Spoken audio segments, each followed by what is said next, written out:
बिस्मिल्लाहिर्रहमानिर्रहीम। अस्सलाम वालेकुम स्टूडेंट्स। मैं आज फर्स्ट ईयर के दूसरे चैप्टर का 10वां लेक्चर शुरू करने जा रहा हूँ। और पिछले लेक्चर में आपको बताया गया थे इलेक्ट्रॉनिक कॉन्फ़िगरेशन से मुतल्लिक़ एक रूल मैंने आपको पढ़ाया था, एप्पो प्रिंसिपल। उसकी मैंने एक्सप्लेनेशन भी आपको दी थी। n+l रूल भी आपको बताया गया था और एक एरो वाला मेथड बताया गया था। इसकी मदद से हम निकाल सकते हैं कि किस ऑर्बिटल आप इलेक्ट्रॉनिक कॉन्फ़िगरेशन में जब फिलिंग करते हैं इलेक्ट्रॉन की तो आप कैसे करते हैं। लेकिन दो और रूल हैं जिनको हमने सामने रखना है जब भी हमने इलेक्ट्रॉनों की फिलिंग करनी है। एक कहलाता है पाली एक्सक्लूजन प्रिंसिपल, ये आपके सामने लिखा हुआ है। पाली एक्सक्लूजन प्रिंसिपल ये बताता है कि एक ही ऑर्बिटल में मौजूद दो इलेक्ट्रॉनों का स्पिन कभी भी सेम नहीं हो सकता। ये बात वैसे आपको पहले भी मैंने क्वांटम नंबर पढ़ाते वक्त भी बताई थी कि एक ही ऑर्बिटल में मौजूद दो इलेक्ट्रॉन जो है, एक का स्पिन अगर क्लॉकवाइज है तो दूसरे का एंटी क्लॉकवाइज होगा। दोनों का स्पिन कभी भी सेम नहीं होगा। मसलन आपके सामने एक तस्वीर में रखता हूँ, ये अगर आप ये तस्वीर लिखते हैं ऐसे, दोनों का जो स्पिन है क्लॉकवाइज है तो ये तस्वीर रॉन्ग है। अगर आप दोनों का एंटी क्लॉकवाइज लिखते हैं तो ये भी रॉन्ग है। एक ही ऑर्बिटल में मौजूद दो इलेक्ट्रॉनों का स्पिन सेम नहीं हो सकता। ये सही ऑप्शन जो है वो इसमें ये है, अगर एक क्लॉकवाइज है तो दूसरा एंटी क्लॉकवाइज। तो पाली एक्सक्लूजन प्रिंसिपल की जो डेफिनेशन है पहली वो ये है कि एक ही ऑर्बिटल में मौजूद दो इलेक्ट्रॉनों का स्पिन कभी भी सेम नहीं होता। एक और भी डेफिनेशन इसकी की जाती है कि एक ही एटम में मौजूद दो इलेक्ट्रॉनों के चारों क्वांटम नंबर सेम नहीं हो सकते। ये बात ठीक है, और अगर आप गौर करें तो ये बात इसी को एक्सप्लेन कर रही है।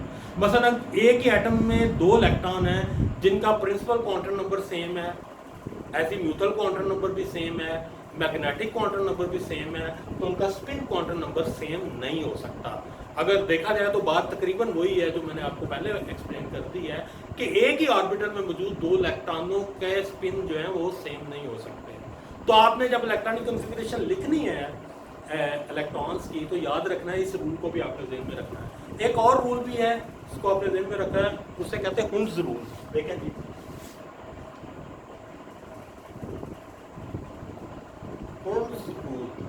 हुंड्स रूल को समझने के लिए मैं आपके सामने एक एग्जांपल रखता हूँ। आपने पढ़ा हुआ है कि जो डी सब ऑर्बिट है इसके अंदर 5 ऑर्बिटल होते हैं, 2 3 4, और आपने ये भी पढ़ा हुआ है इन पांचों की एनर्जी सेम होती है। ऐसे ऑर्बिटल जिनकी एनर्जी सेम हो उन्हें डीजेनरेट ऑर्बिटल्स कहा जाता है। और हुंड्स रूल ये हमें बताता है कि अगर इलेक्ट्रॉनों के सामने डीजेनरेट ऑर्बिटल आ जाएं और उनके पास जगह मौजूद हो तो इलेक्ट्रॉनों की कोशिश होती है कि वो तन्हा रहें बजाय ये कि वो पेयर अप होकर रहें। मैं आपके सामने दो एग्जांपल्स रखता हूँ।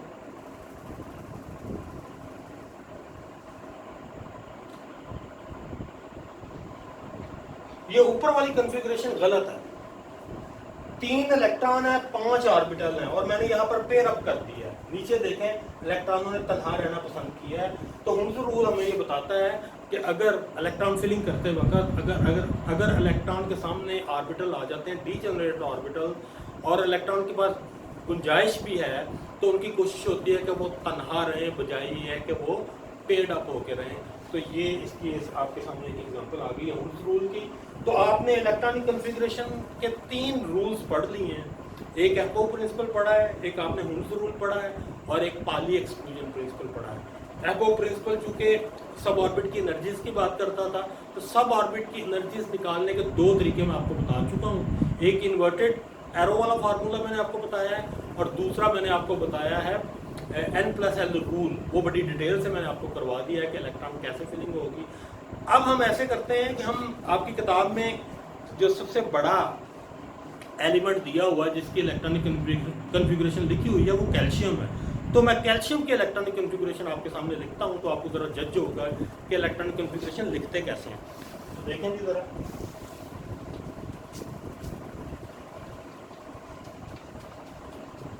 आप याद रखिएगा आपने इलेक्ट्रॉन की फिलिंग करनी है, नीचे से शुरू करनी है।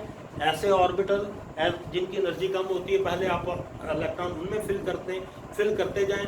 जहां जाके आपके इलेक्ट्रॉन पूरे हो जाएंगे वहां पर आप जो है ना वो छोड़ दें, उससे आगे जाने की आपको जरूरत नहीं है। तो कैल्शियम की एग्जांपल मैं कर रहा हूँ। कैल्शियम का एटॉमिक नंबर होता है 20। इसका मतलब है इसमें 20 इलेक्ट्रॉन है। तो 20 इलेक्ट्रॉनों की मैं फिलिंग करने लगा हूँ। सबसे कम एनर्जी होती है 1s की, तो 1s में मैक्सिमम 2 इलेक्ट्रॉन, ऊपर 2 लिख दें। फिर इलेक्ट्रॉन जाएंगे 2s में, फिर इलेक्ट्रॉन जाएंगे 2p में, ये आपके 10 इलेक्ट्रॉन हो गए हैं, 10 रह गए हैं। फिर इलेक्ट्रॉन जाएंगे 3s में, फिर जाएंगे 3p में, और फिर जाएंगे 4s में। ये n+l रूल और जो एरो वाला मेथड है उसके लिहाज से मैंने ये कॉन्फ़िगरेशन लिखी है। सबसे कम एनर्जी होती है 1s की, उससे ज़्यादा होती है 2s, फिर 2p, 3s, 3p, 4s। आप इलेक्ट्रॉन फिल करते जाएं, जहाँ 20 इलेक्ट्रॉन आपके पूरे हो जाएंगे वहाँ पर छोड़ दें। देख लें आप 2, 2 और 6, ये 10 हो गए, ये 12, 18 और 20। तो ये इलेक्ट्रॉनिक कॉन्फ़िगरेशन कैल्शियम की मैंने आपके सामने लिख दी है। तो ये टॉपिक भी आपका खत्म हो गया है। अब एक छोटा सा टॉपिक है आपकी किताब में, पैरामैग्नेटिक और डायामैग्नेटिक सब्सटेंसेस। पैरामैग्नेटिक सब्सटेंसेस वो सब्सटेंसेस होती हैं जिन्हें मैग्नेट अपनी तरफ खींचता है, और डायामैग्नेटिक सब्सटेंसेस वो सब्सटेंसेस होती हैं जिन्हें मैग्नेट अपनी तरफ नहीं खींचता। मैं थोड़ी सी आपको रीज़न बता देता हूँ इसकी। ऐसे तमाम एटम्स जिनमें कोई अनपेड इलेक्ट्रॉन मौजूद हो उन्हें मैग्नेट अपनी तरफ खींचता है, और ऐसे एटम जिसमें तमाम इलेक्ट्रॉन पेड हों आमतौर पर मकनातीस उन्हें अपनी तरफ नहीं खींचते। उसकी रीज़न ये होती है कि जिस एटम में तमाम एटम पेड होंगे तो इलेक्ट्रॉन का जो स्पिन है वो एक दूसरे को कैंसिल कर देता है। मसलन फर्ज करें 6 इलेक्ट्रॉन है किसी एटम में, 2 इलेक्ट्रॉन एक जगह है, 2 एक जगह है, 2 एक जगह है। ये स्पिन एक दूसरे को कैंसिल करता है। ये क्लॉकवाइज है तो ये एंटी क्लॉकवाइज है, ये भी क्लॉकवाइज है, ये भी एंटी क्लॉकवाइज है। तो सभी ने एक दूसरे का स्पिन कैंसिल कर दिया है, और ओवरऑल जो स्पिन होगा इस एटम का वो 0 हो जाएगा। तो मैग्नेट इसे अपनी तरफ नहीं खींचेगा। लेकिन अगर किसी एटम में फर्ज करें 7 इलेक्ट्रॉन है तो सिचुएशन क्या बनेगी, 2 इलेक्ट्रॉन एक जगह है, 2 एक जगह है, 2 एक जगह है, और एक तनहा इलेक्ट्रॉन एक जगह पर मौजूद है। अब ये जो तनहा इलेक्ट्रॉन है, अकेला इलेक्ट्रॉन है, इसका स्पिन जो है वो बैलेंस नहीं हो सकता, और इसी का जो स्पिन है इसकी वजह से एक मैग्नेटिक फील्ड पैदा होगा जिसकी वजह से मैग्नेट इसे अपनी तरफ खींचेगा, और ऐसी चीज़ें कहलाती हैं पैरामैग्नेटिक। ऐसी तमाम अशिया जिन्हें मैग्नेट अपनी तरफ खींचता है उन्हें पैरामैग्नेटिक कहा जाता है, और वो अशिया जिन्हें मैग्नेट अपनी तरफ नहीं खींचता उन्हें डायामैग्नेटिक कहा जाता है। रीज़न मैंने आपको बता चुका हूँ। डायामैग्नेटिक सब्सटेंसेस में तमाम इलेक्ट्रॉन पेड होते हैं, उनके स्पिन पेड होते हैं, तो और जो नेट जो मैग्नेटिक फील्ड पैदा होता है उस एटम का वो 0 हो जाता है। इस वजह से मैग्नेट उन्हें अपनी तरफ नहीं खींच सकता। लेकिन जो डायामैग्नेटिक सब्सटेंसेस होती हैं उनमें कम से कम एक इलेक्ट्रॉन अनपेड मौजूद होता है। वो जो अनपेड इलेक्ट्रॉन मौजूद होता है उसका जो मैग्नेटिक फील्ड क्रिएट होता है उसी को मैग्नेट अपनी तरफ खींचता है, और ये चीज़ें कहलाती हैं जी पैरामैग्नेटिक सब्सटेंसेस। ये आपका चैप्टर ख़त्म हो गया है। अब इसकी एक्सरसाइज देख लें ज़रा आप। एक्सरसाइज में शुरू कर लेता हूँ। पहले आप MCQs देख लें, फिर हम इसके न्यूमेरिकल्स या दूसरे पार्ट्स की तरफ जाएंगे।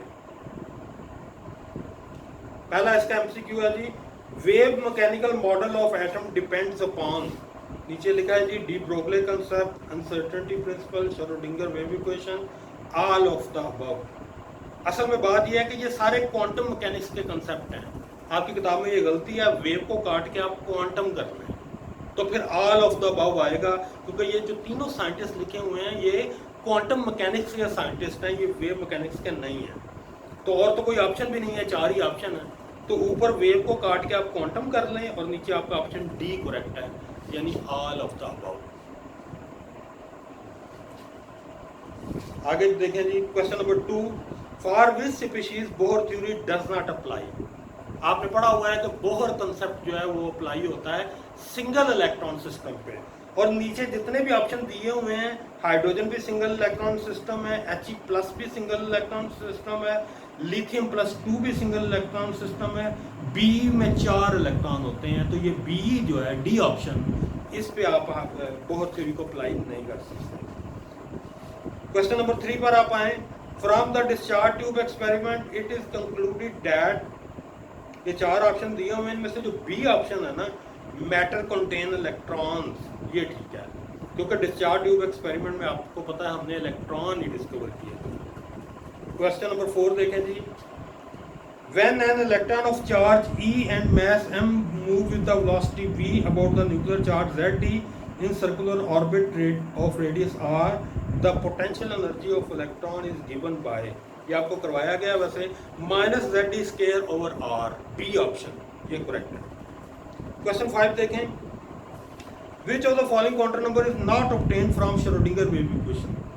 पहले जो 3 क्वांटम नंबर हैं यानी प्रिंसिपल, एजीम्यूथल और मैग्नेटिक, ये श्रोडिंगर वेव इक्वेशन से ड्राइव किए गए हैं। स्पिन क्वांटम नंबर का कंसेप्ट जो है ये पाली ने पेश किया था, आपने पाली एक्सक्लूजन प्रिंसिपल भी पढ़ा हुआ है, तो ये स्पिन क्वांटम नंबर आंसर है, ये श्रोडिंगर वेव इक्वेशन से ड्राइव नहीं हुआ। क्वेश्चन नंबर 6 देखें जी, electronic configuration of species m+2 इज 1s2 2s2 2p6 3s2 3p6 3d6 and its atomic weight is 56।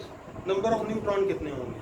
तो ये जो ऊपर कॉन्फ़िगरेशन लिखी हुई है इससे आप एटॉमिक नंबर निकाल लें, उसने m+2 बताया हुआ है यानी 2 इलेक्ट्रॉन निकले हुए हैं, वो शामिल करके ये सारे इलेक्ट्रॉन गिन लें तो एटॉमिक नंबर बन जाएगा, क्योंकि आपको पता है किसी भी एटम में प्रोटॉन और इलेक्ट्रॉन की तादाद बराबर होती है। तो 6 6 12 और 6 18 18 और 6 24 और 2 26 प्रोटॉन मौजूद है यहाँ पर, और एटॉमिक वेट है 56 में से अगर आप 26 माइनस करेंगे तो आंसर आपका आएगा 30, ये न्यूट्रॉन है, डी ऑप्शन है 30।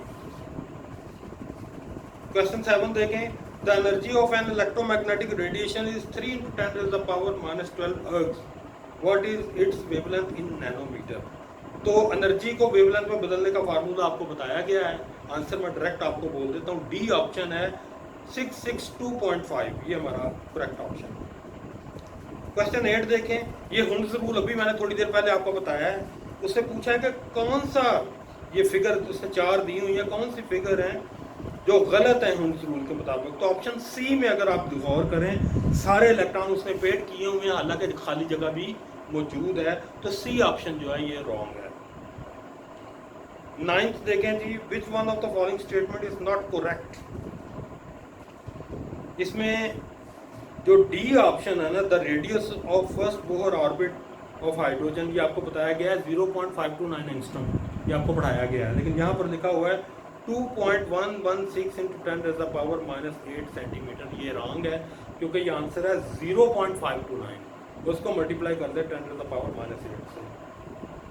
आगे देखें जी, क्वेश्चन 10 देखें, विच one of the following is not iso electronic pair, यानी एक जैसे इलेक्ट्रॉन मौजूद ना हो उसमें।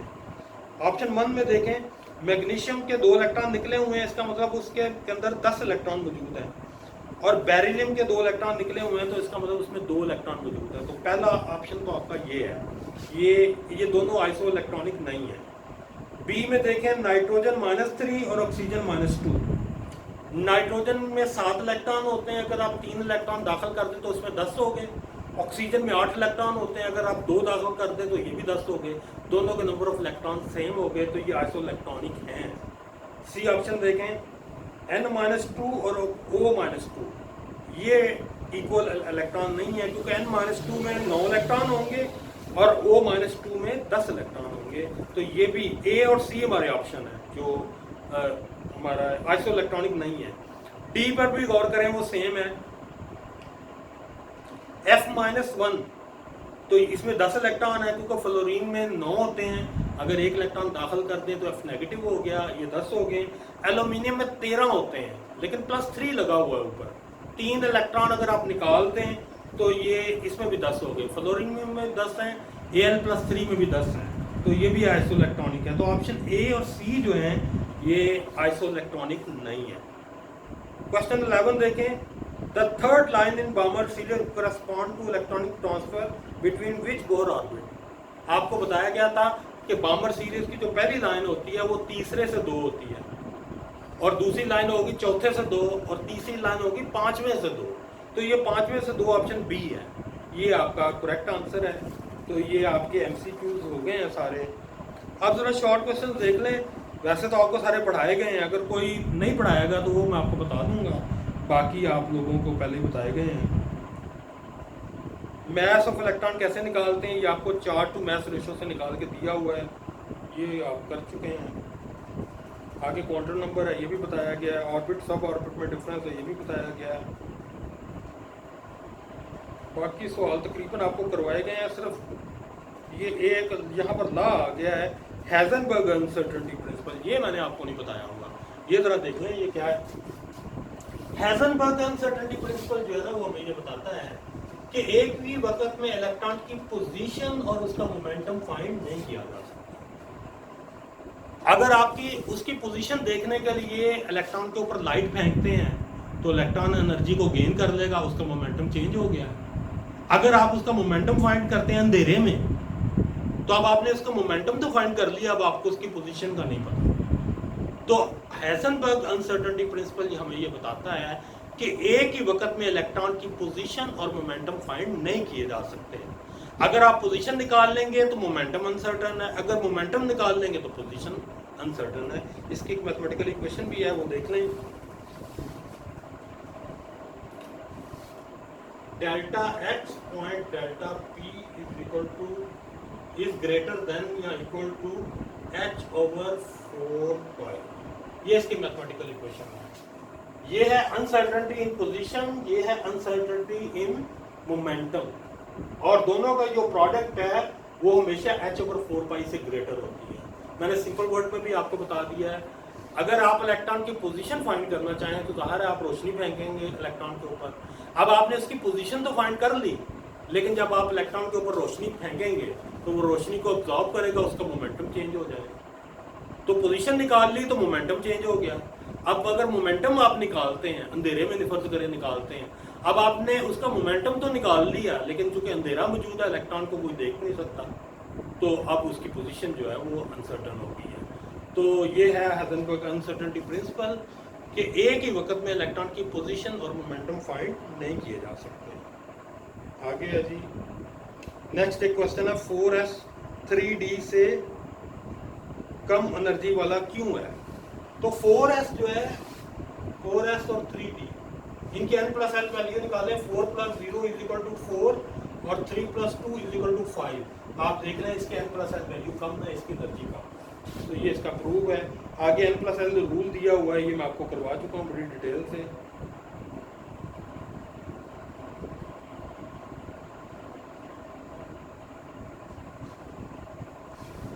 अब यहाँ पर एक क्वेश्चन है जी, calculate the energy of electron of hydrogen in the orbit which value is n = 3। यानी तीसरे ऑर्बिट में, हाइड्रोजन के तीसरे ऑर्बिट में आप इलेक्ट्रॉन की एनर्जी निकाल लें। आप एक क्वेश्चन पढ़ी हुई है इलेक्ट्रॉन की एनर्जी की, वो है -13 डिवाइडेड बाय n स्क्वायर। आपने यहाँ सिर्फ 3 का स्क्वायर लेना है और ये किलो जूल पर मोल वैल्यू है। आपने सिर्फ यहाँ पर 3 का स्क्वायर लेकर वैल्यू फिट कर देनी है और आपको आंसर मिल जाएगा। ये आंसर आपकी किताब में दिया हुआ है -145.92 किलो जूल पर। तो ये है जी इसको करने का तरीक़ेकार। बाकी एक यहाँ पर दिया हुआ proton of light with energy 10⁻⁻16 joule is emitted by source of light. ये इस तरह का न्यूमेरिकल भी मैंने करवाया हुआ है, सिर्फ ये वैल्यू वहाँ पर डिफरेंट थी, तो आप ये वैल्यू लगा लें। ये प्लांक्स क्वांटम थ्योरी वाला न्यूमेरिकल है, ये भी आपको करवाया गया है। तो ये चैप्टर आपका ख़त्म हो गया है, दूसरा चैप्टर कंप्लीट हो गया है। अब जो नेक्स्ट लेक्चर हमारा आएगा उससे हम तीसरा चैप्टर जो है वो शुरू करेंगे। Thank you.